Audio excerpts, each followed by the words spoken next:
kimia jenis kedua yaitu apa? Ikatan kovalen. Ikatan kovalen ini adalah ikatan kimia jenis kedua. Dan cara mencapai ikatannya berbeda dengan ikatan ion kemarin. Kalau ikatan ion, cara mencapai terjadinya ikatan itu dengan cara bagaimana kemarin? Serah terima elektron, serah terima elektron. Jadi ada yang menyerahkan, ada yang menerima. Kalau ikatan kovalen itu definisinya adalah ikatan yang terjadi karena adanya pemakaian pasangan elektron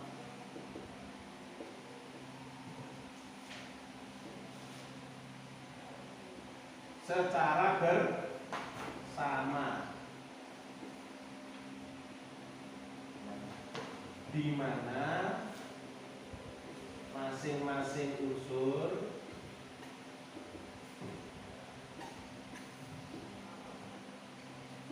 menyumbang elektron. Ikatan yang terjadi karena adanya pemakaian pasangan elektron secara bersama, di mana masing-masing unsur menyumbang elektron. Redaksionalnya mungkin bisa berbeda, tapi maknanya sama. Jadi kedua unsur yang berikatan nanti masing-masing itu akan menyumbang elektron. Aku nyumbang, kamu nyumbang, dijadikan satu, kemudian diakui sebagai milik bersama. Kira-kira seperti itu. Nah, sebelum kita mempelajari lebih lanjut ikatan kovalen, kita harus belajar dulu tentang lambang Lewis. Ya. Apa lambang Lewis?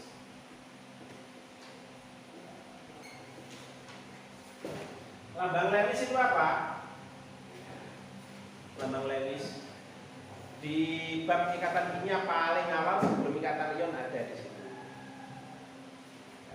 Lambang Lewis itu adalah suatu lambang di mana rumus atau lambang unsur itu nanti digambarkan dikelilingi titik sebanyak elektron valensinya.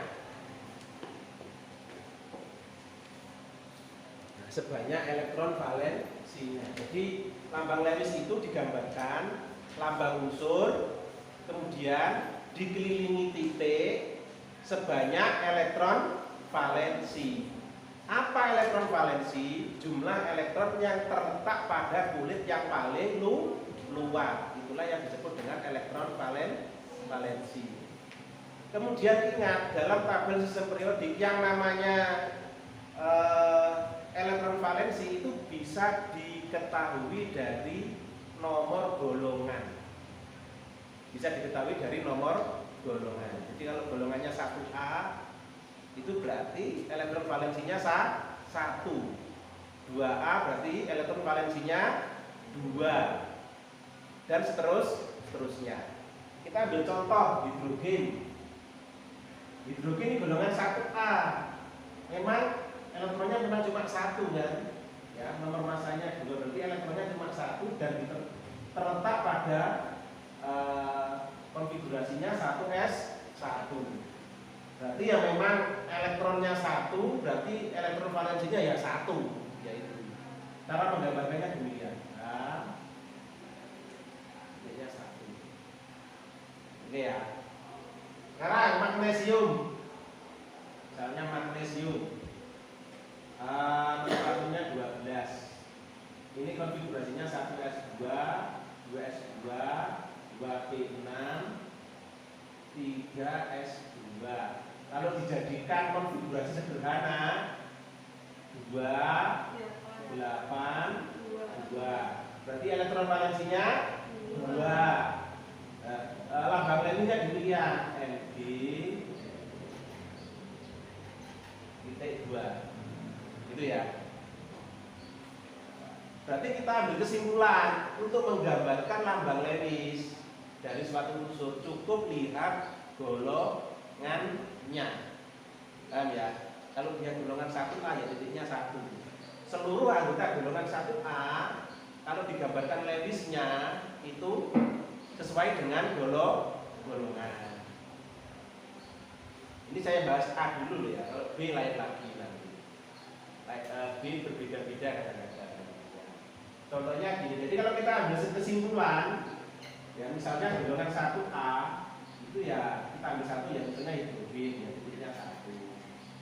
Na titiknya 1. Itu ya kita ambil contoh. Lalu 2A contohnya magnesium tadi titiknya 2. Kalsium juga golongan 2A titiknya 2. Kalau 3A misalnya boron berarti titiknya 3. Kemudian golongan 4A bisa diwakili oleh karbon karena golongan 4 titiknya 4.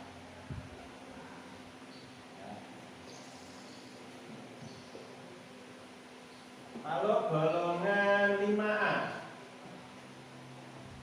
misalnya nitrogen juga golongan 5A berarti titiknya 5 1, 2, 3, 4, 5. 6A bisa diwakili oleh oksigen 1, 2, 3, 4, 5, 6.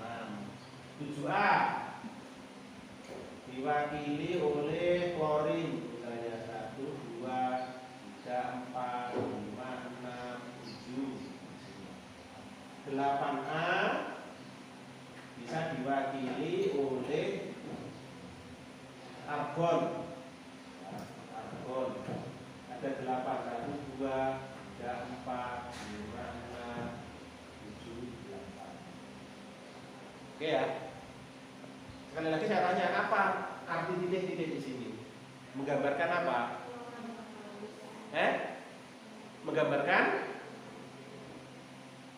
Menggambarkan elektron valensi.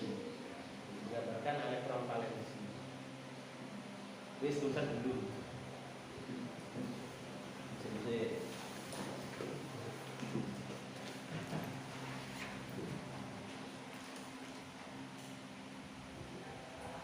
Oke, lanjut ya. Sekarang contoh ikatan kovalen. Yang paling gampang yang pertama adalah H2 hidrogen. Gas hidrogen yang terdapat di alam bebas itu bentuknya berbentuk diatomik ya, yaitu molekulnya adalah H2. Jadi kalau ada istilah gas hidrogen itu bukan H saja, tapi molekulnya diatomik yaitu H2. Hidrogen itu golongan 1A, titiknya 1 kan. Ini ya. Kemudian, nah di sini dia ingin stabil. Bagi hidrogen tidak perlu oktet, tapi cuma duplet. Ingat stabil itu kan 2 kemungkinan ya. Kalau tidak elektron valensinya 2 atau 8. Oktet atau duplet. Kalau duplet itu 2, kalau oktet itu 8. Bagi hidrogen tidak perlu oktet, duplet saja seperti helium. Maka dia perlu 1 elektron lagi. Didapat dari mana? Disumbang dari elektron miliknya H yang satunya. Nah, nanti cara menandainya kita gambarkan dengan lingkaran seperti ini. Ini namanya area kepemilikan. Ini kan teori ya, hanya untuk menggambarkan ikatan kovalen. Ini milik saya, ini juga milik saya. Bagi hidrogen yang kiri, elektron valensi saya sekarang 2. Ya, yang satunya mana ya ini? 1, 2, gitu kan ya. Bagi hidrogen yang kanan, elektron valensi saya juga 2. Mana? Ini 1, 2. Masing-masing sudah 2. Berarti sudah stabil, sudah tercapai duplet. Paham ya? Sekarang contoh lagi H2O. Ya, ini air, senyawa air yang kita kenal. O-nya karena satu hanya ada dua, berarti O-nya di tengah. O itu golongan 6A, maka titiknya 6. 1, 2, 3, 4, 5, 6. Dia ingin stabil. Untuk stabil, dia perlu tambahan 2 elektron. Didapat dari mana? Disumbang oleh masing-masing satu hidrogen. Ya. Untuk elektron yang miliknya hidrogen, saya gambarkan dengan X atau silang letak. Ya. Di sini juga demikian. Bagi oksigen inilah milik saya, ya kan?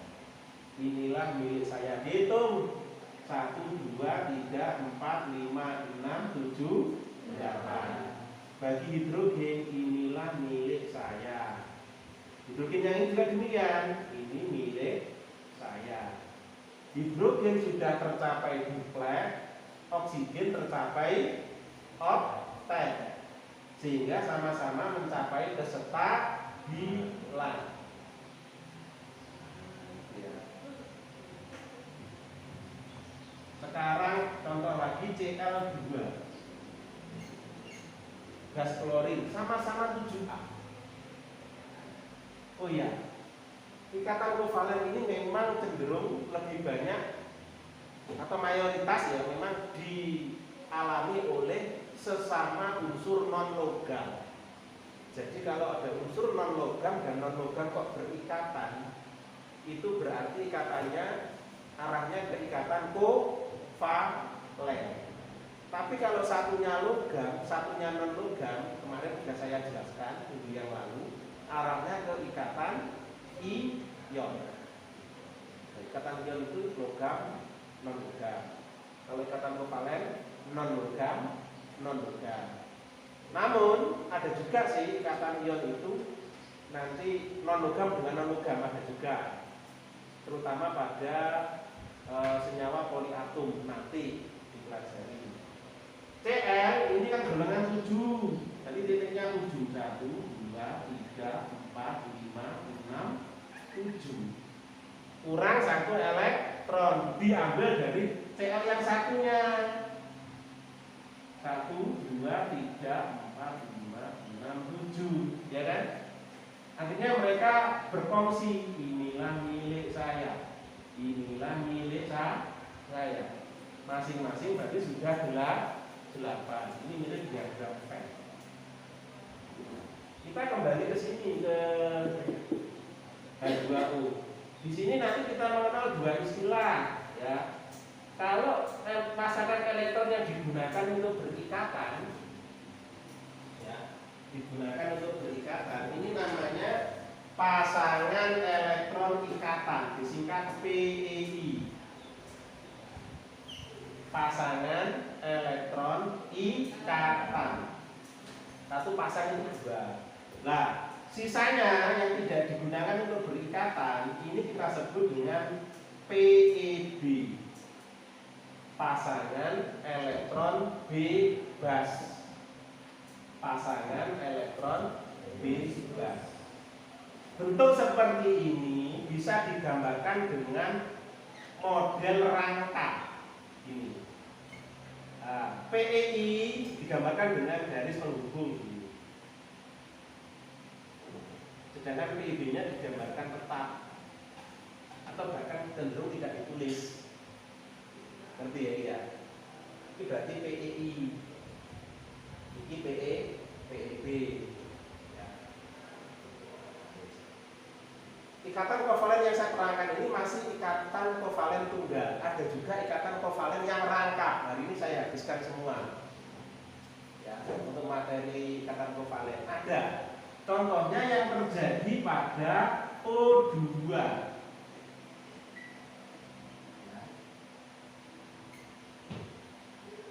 O2. Gas oksigen yang kita hirup setiap hari itu rumus molekulnya adalah O2. Coba itu dipakai maskernya. Saya nggak pakai masker, jadi kamu harus pakai. Kok ngono tuh Pak? Yo, protokolnya masih berlaku. Ya.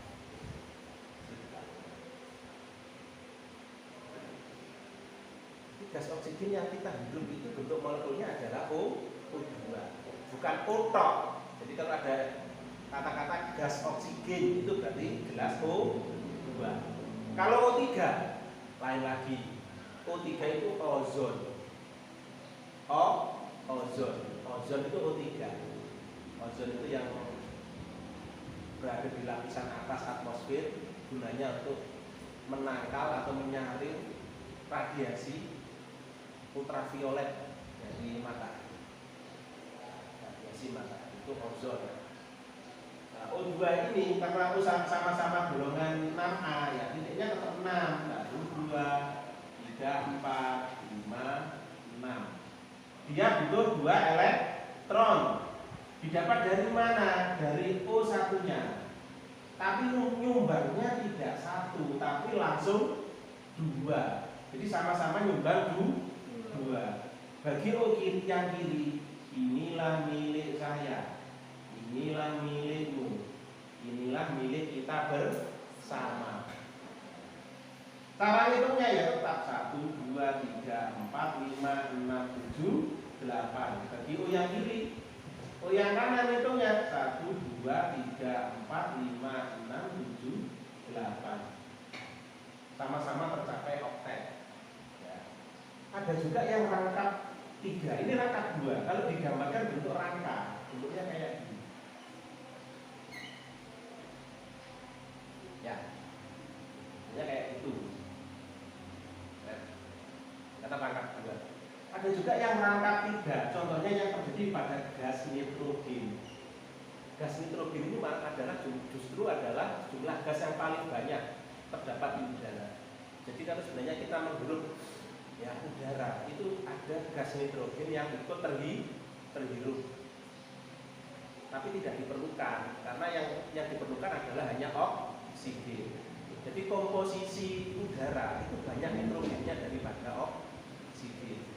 Ketika kita menghirup udara itu berbagai macam gas masuk, yo nitrogen, yo oksigen, yo gas-gas lain, kancan mono sing ketokno gas itu terhirup.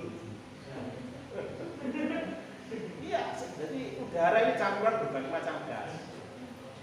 Karbon dioksida masuk, tapi yang disaring yang digunakan hanya oksigen. Nah, gas nitrogen itu karena nitrogen sama-sama golongan 5A ya. Kamu cek di tabel sistem periodik nanti. Nitrogen itu terletak di golongan 5A. Titiknya 5. 1, 2, 3, 4, 5. Supaya tercapai oktet dia butuh 3 elektron. Didapat dari mana? Dari nitrogen yang satunya. Jadi di sini pada ringkasnya adalah nitrogen kiri kanan sama-sama nyumbang di 3 ya. Diakui bagi milik bersama ini milik saya, ini milik kamu, ini milik kita bersama. Lalu kita gambarkan dengan bentuk struktur rangka itu gini. Ini namanya rangkap 2, kovalen rangkap 2, ini kovalen rangkap 3. Oke, silakan ditulis. Tinggal satu lagi, ya, kata kovalen koordinasi.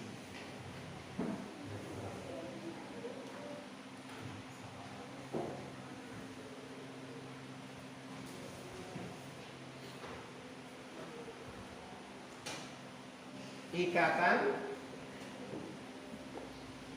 kovalen koordinasi. Ikatan kovalen koordinasi.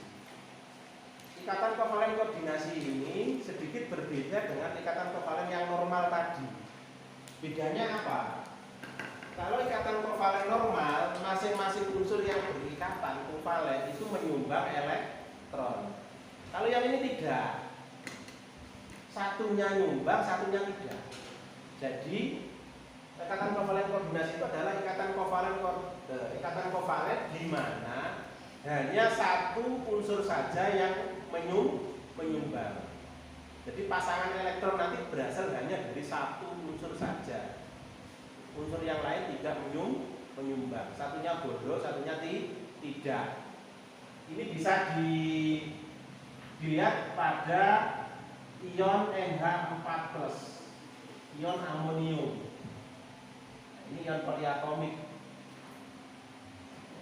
N itu golongan 5A, titiknya 5. Berarti leptisnya seperti ini ya. Dia nanti dikelilingi 4 hidrogen. Di sini 1, 2, 3. Masing-masing hidrogen yang ini sudah duplet, disumbang 3 elektron dari N. Ya kan? Kemudian sebenarnya N-nya sendiri juga sudah oktet. Ini kalau kita lihat 1, 2, 3, 4, 5, 6, 7, 8. Namun masih ada satu hidrogen di sini yang tidak punya elektron karena mengion, lepas elektronnya. Dia menjadi ion H+, sehingga tidak punya titik kan di sini, kosong. Tidak punya elektron. Tapi H+ ini juga pengen stabil. Sedangkan di sini N masih punya satu pasang elektron bebas. Ini. Maka satu pasang elektron bebas miliknya N tadi akan diakui sebagai miliknya H juga. Saatnya jam kedua dimulai. Ini. It's time to begin the second lesson. Ikatan kovalen koordinasi digambarkan dengan tanda panah seperti ini. Paham ya ini ya? Hidrogen nggak punya elektron, tapi dia mengakui miliknya N di sini. Jadi sebagai miliknya. Kalau yang ini ikatan kovalen normal 1, 2, 3. Yang ini ikatan kovalen koordinasi. Oke ya, sudah selesai materinya, sudah jadi ikatan kovalen tunggal, rangka 2, rangka 3, kemudian ikatan kovalen koordinasi. Silakan ditulis yang di papan. Setelah ini silakan menuju classroom ya untuk mengerjakan tugasnya.